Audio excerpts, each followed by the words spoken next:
কি ব্যাপার, তোমরা কেউ নির্বাচন করবে না? লিডার হতে চাও না কেউ?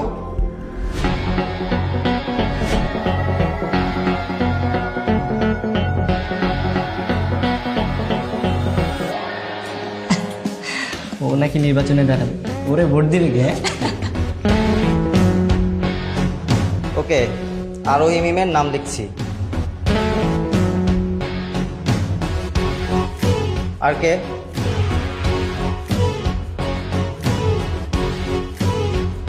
কি ব্যাপার, আর কেউ নেই?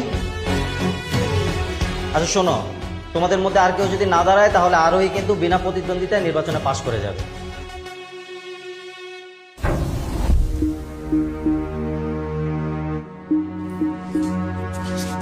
আমাদের ভিতর কারো নির্বাচন করা উচিত। সাথী তুই দাঁড়া না। আরে তুই দাঁড়া নাইলে সাকিব, শান্ত, মিরাজ তোরা কেউ দাঁড়া।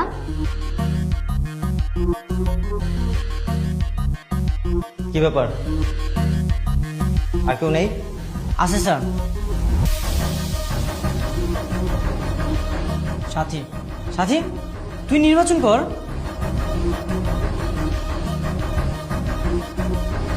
এরা সাথী নির্বাচন করবে কিনা সেটা তো তুমি বললে হবে না, সাথীর নিজের ইচ্ছা থাকতে হবে। হ্যাঁ স্যার করবে। সাথী তুই নির্বাচনে দাঁড়া, সব ভোট তুই পাবি। লিডারশিপ রক্তে থাকতে হয়। আজকে যে নির্বাচনে দাঁড়াবে সে আমার পরিবারের শত্রু হয়ে যাবে, আর আমার পরিবারের শত্রুদের। স্যার আমি দাঁড়াবো।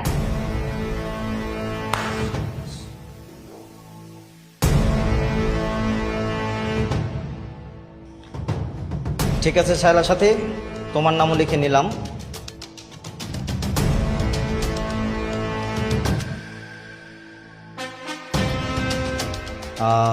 তুমি 1 ঘন্টা সময় পাবে, এর মধ্যে নির্বাচনের সব প্রস্তুতি নিয়ে নাও। Best of luck. কনগ্রাচুলেশনস।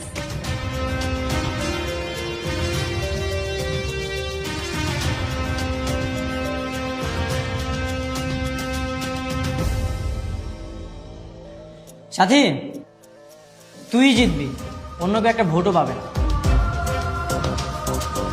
তবে কি তোর ভোটও না? না, তবে তো ডাব্বা মারবে।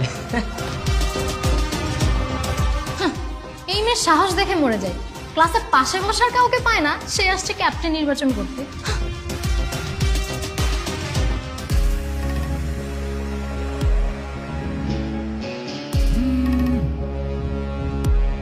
হ্যালো মা, আমি এখন বিজি আছি, তুই পরে ফোন কর।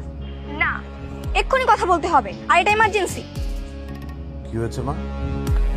ক্লাস ক্যাপ্টেন নির্বাচন হচ্ছে, আর সেটা আজকেই হবে। আমি যে কোনো মূল্যে ক্লাস ক্যাপ্টেন হব। হ্যাঁ তো হও, সমস্যা কি? কিভাবে হব? এখানকার টিচার স্টুডেন্ট কেউ আমার পক্ষে না। তুমি হেড স্যারকে ফোন করো, ইলেকশন করতে নিষেধ করো, সিলেকশন করতে বলো, এনি কাকুকে কল দাও, যা দরকার হয় করো। এনি হাও আমি ক্লাস ক্যাপ্টেন হতে চাই। আচ্ছা ঠিক আছে, আমি দেখছি, আমি তুই রাখ, দেখছি। বসে আছো কেন? যাও গিয়ে কাজ কিভাবে তুমি কমপ্লিট করবে সেই সিদ্ধান্ত নাও, যাও। হ্যাঁ, ও আর ওর ফ্যামিলি অনেক বেশি ডেঞ্জারাস। ওরা এত সহজে এই মাঠ ছাড়তেছে না। ওর প্ল্যান সম্পর্কে আমাদেরকে জানতে হবে। ও টিচারদেরকে হাত করতে পারে, ইলেকশন বাদ দিয়ে সিলেকশন করতে পারে, আর কি কি করতে পারে বলতো? সবচেয়ে ভয়ঙ্কর ব্যাপার হবে ও জোর করে ভোট দিবে। কিভাবে? দেখ আবার ওর ভাইকে দিয়ে স্কুল দখল করে কিনা।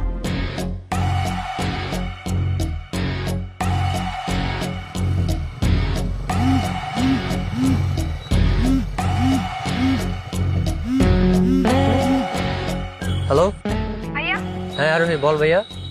আজকে তোমার হেল্প লাগবে। কি হেল্প? স্কুলে ক্লাস ক্যাপ্টেন নির্বাচন হচ্ছে, আমাকে কেউ ভোট দিবে না, কিন্তু আমি জিততে চাই। আব্বুকে বলেছি, এখন দেখো তুমি কি করবা। I need your help. তোর অপোজিটে ক্লাস ক্যাপ্টেনে ভোট কে করছে? মিরাজ? না, স্কুল গ্যাং। ওরা সবাই কি ভোটে দাঁড়িয়েছে? না, সাথে দাঁড়িয়ে আছে, কিন্তু ওদের ইউনিটি আছে, ওরা সবাই ওকে ভোট দিবে। ভোট দেওয়ার সুযোগ পাইলে তো দিবে। আচ্ছা আমি আসতেছি, তুই থাক।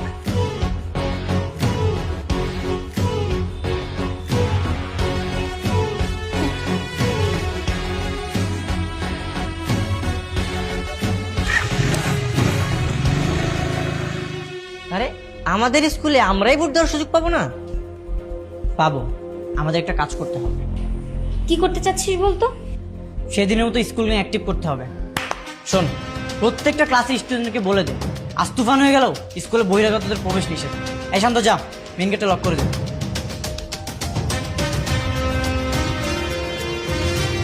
আপনার মতো মানুষের পায়ের ছাপ আপনি সেখানে রাখতে যাবেন কেন?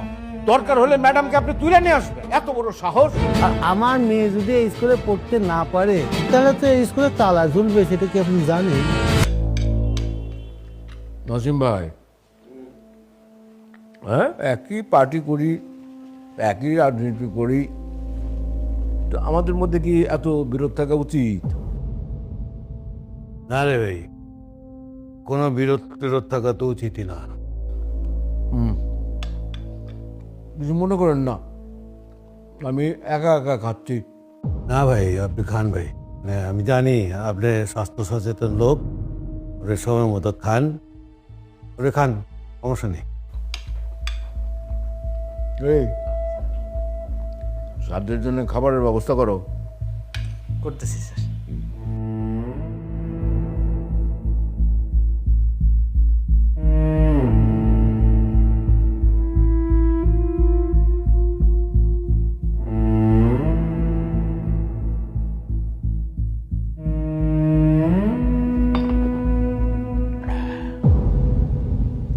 নাও মামুনিরা, এই যে চকলেট খাও, বিদেশি চকলেট। তো নাসিম ভাই, কি বিষয়, এত বিরোধ কেন? আরে না ভাই, আমাদের সাথে কিসের বিরোধ? সমস্যা তো ভাই আপনার ওই ম্যাডামের। আপনার ম্যাডাম তো আমার ডাকে নিয়ে অসম্মান করছে। সে না বললো, বুঝলাম আমি, কিন্তু আপনার মতো মানুষের পায়ের ছাপ আপনি সেখানে রাখতে যাবেন কেন? হ্যাঁ, দরকার হলে ম্যাডামকে আপনি তুলে নিয়ে আসবেন। এত বড় সাহস! হ্যাঁ, নাসিম ভাইয়ের সাথে সে ম্যাডাম বেয়াদবি করে, তাকে ফোনে ধরো, তাকে সরি বলতে হবে।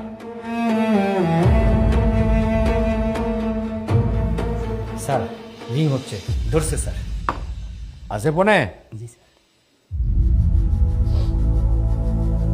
ম্যাডাম শোনেন, আমি লাউড স্পিকারে আছি, আপনি নাসিম ভাইকে সরি বলেন। বলেন।